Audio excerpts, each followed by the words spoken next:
Assalamualaikum dan salam sejahtera. Kami dari Grup 7 Fakulti KK akan membentangkan tugasan kami berkaitan analisis CVP. Analisis kos isi padu keuntungan Cost Volume Profit CVP merupakan alat penting dalam perakaunan pengurusan yang membantu organisasi dalam memahami hubungan antara kos tetap, kos berubah, harga jualan, jumlah unit terjual dan keuntungan.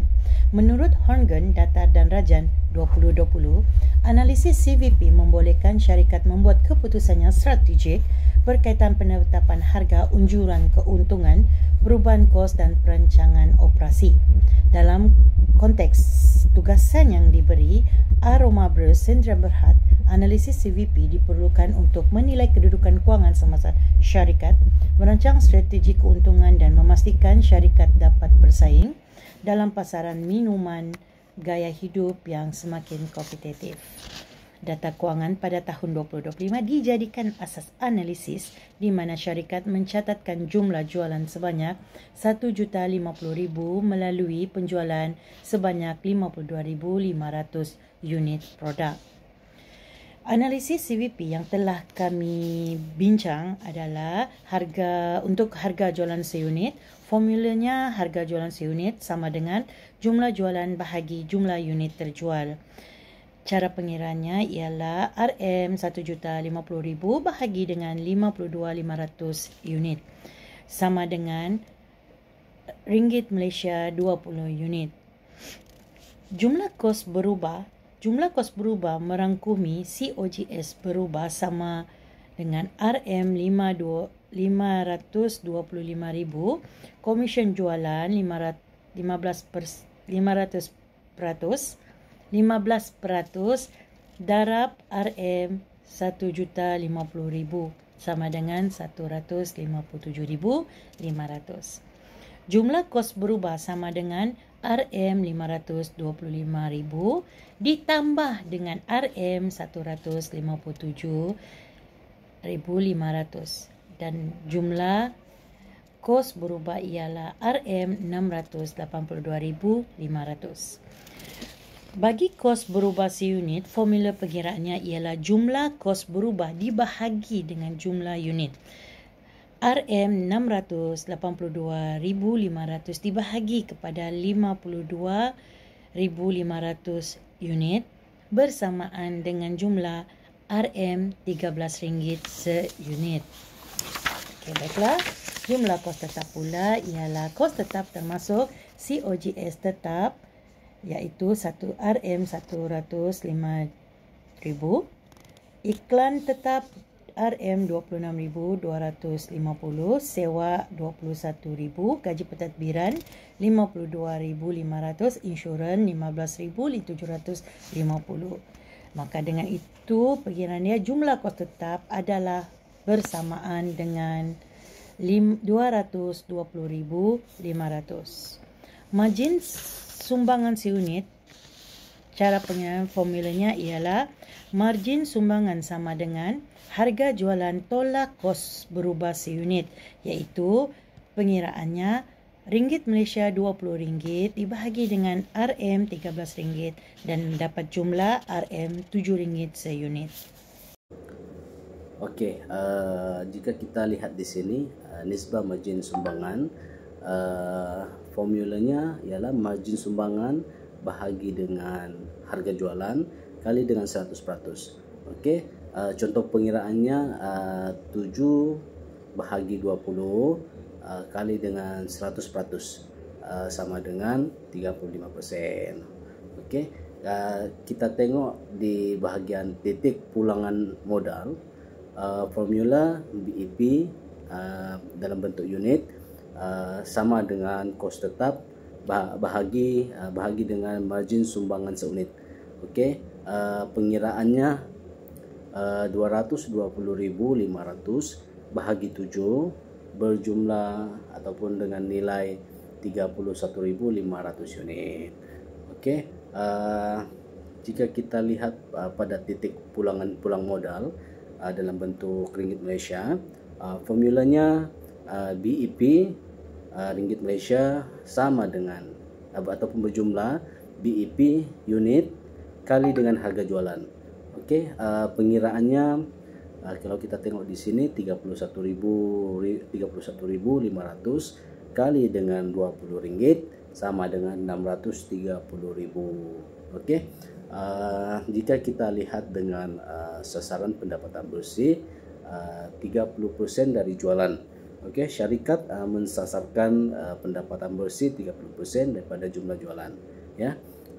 Kalau kita tengok dia punya formula di sini ialah formula keuntungan sasaran 30% kali dengan 1.050.000 sama dengan ataupun berjumlah 315.000. Okey. Untuk unit yang perlu dijual untuk capai 30% ini, untuk 30% keuntungan, formulanya kos tetap tambah sasaran keuntungan, ya, bahagi margin sumbangan.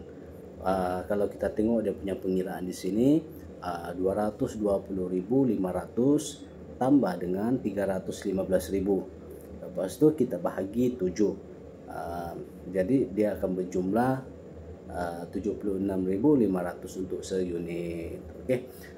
Analisis dan tindakan yang diperlukan untuk memenuhi sasaran ini, syarikat perlu meningkatkan jualan sebanyak 76.500 tolak dengan 52.500 berjumlah 74.000 unit tambahan. Okey, jadi peningkatannya di sini kalau kita lihat ialah 46%.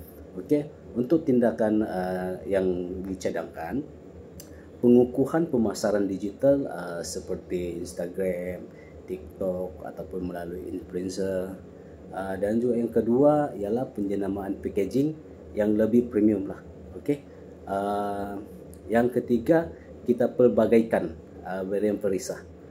Yang ini penting juga, sepelbagaian perisai ni. Jadi semua banyak di sini ada banyak perisai yang kita pelbagaikan. Okey. Yang keempat, kita kena memasuki pasaran baharu seperti vending machine,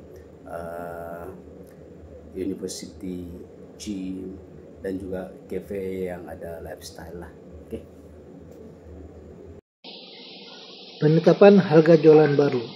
Jika unit tidak boleh ditambah. Jika jumlah unit kekal kepada 52.500, harga jualan baru diperlukan untuk mencapai keuntungan 30%. Formula harga terbaru, kos tetap tambah dengan sasaran keuntungan tambah dengan kos perubahan dan dibahagikan semua ini dengan jumlah unit. Pengiraan 220.500 tambah dengan 315.000 tambah dengan 682.500 dan semua ini dibagi kepada 52.500 dan mendapat kepada jumlah ringgit Malaysia RM23.19 seunit.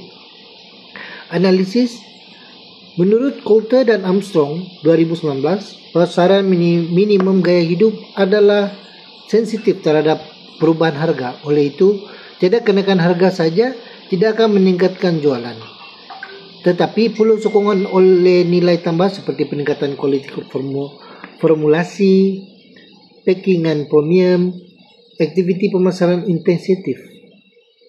Analisis peningkatan kualiti produk. Kos berubah 55%. Andaian kos berubah naik menjadi 55% daripada harga jualan 11 unit. Komisen jualan kekal, jualan meningkat 200%, yaitu 157.500 unit. Iklan tetap meningkat kepada ringgit Malaysia 3.500. Kos dan margin baru. Harga jualan ringgit Malaysia RM20. Kos perubahan baru ringgit Malaysia RM11. Komisen 15% RM3. Jumlah kos perubahan baru sama dengan ringgit Malaysia RM14 seunit. Margin sumbangan baru sama dengan 20 tolak dengan 14 menjadikan RM6. Kos tetap baru 220.500 tambah dengan 3.500 menjadikan ringgit Malaysia 224.000 ringgit. Keuntungan baru, formula, margin, darab dengan unit, tolak dengan kos tetap. Pengiraan 6 kali 157.500 ditolak dengan 224.000 menjadikan ringgit Malaysia 721.000. Kesimpulan, strategi meningkat kualiti sangat wajar dilaksanakan. Keuntungan meningkat hampir 5 kali ganda.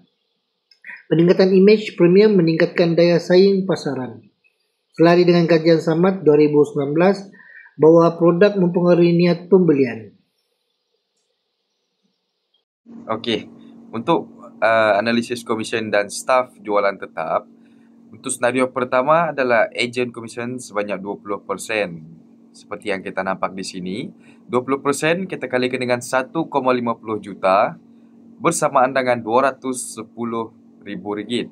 Untuk senario yang kedua adalah staf tetap, di mana 6 staf kita kalikan dengan RM875, kalikan lagi semula dengan 12 bulan bersamaan dengan RM63,000. Komisen 5% kalikan dengan 1,50 juta bersamaan dengan RM52,500. So, jumlah kos staf tetap adalah RM115,500. Penjimatan adalah RM210,000. Tolak dengan RM115,500 bersamaan dengan RM94,500 lebih jimat. So, kesimpulannya di sini, lebih kos efektif menggunakan staf tetap. Yang kedua, kawalan organisasi lebih baik. Yang ketiga, produktiviti dan motivasi lebih tinggi. Dan yang keempat, selari dengan Rahman dan OMA 2020 yang menyatakan skim gaji tetap meningkatkan prestasi jualan. So, untuk cadangan strategi 2025, di mana cadangan keseluruhan, yang pertama adalah gantikan ejen luar dengan staf tetap, lebih jimat RM94,500 dan kawalan lebih baik. Yang kedua adalah tingkatkan kualiti dan packaging produk untuk permintaan meningkat dan boleh naikkan lagi harga secara berperingkat. So, yang ketiga, pelbagaikan pemasaran digital seperti di TikTok Ads, IG Reels, micro influencer dan sebagainya lah. Okey, untuk yang keempat, pelbagaikan saluran pasaran di mana vending machine, gym, university, cafeteria.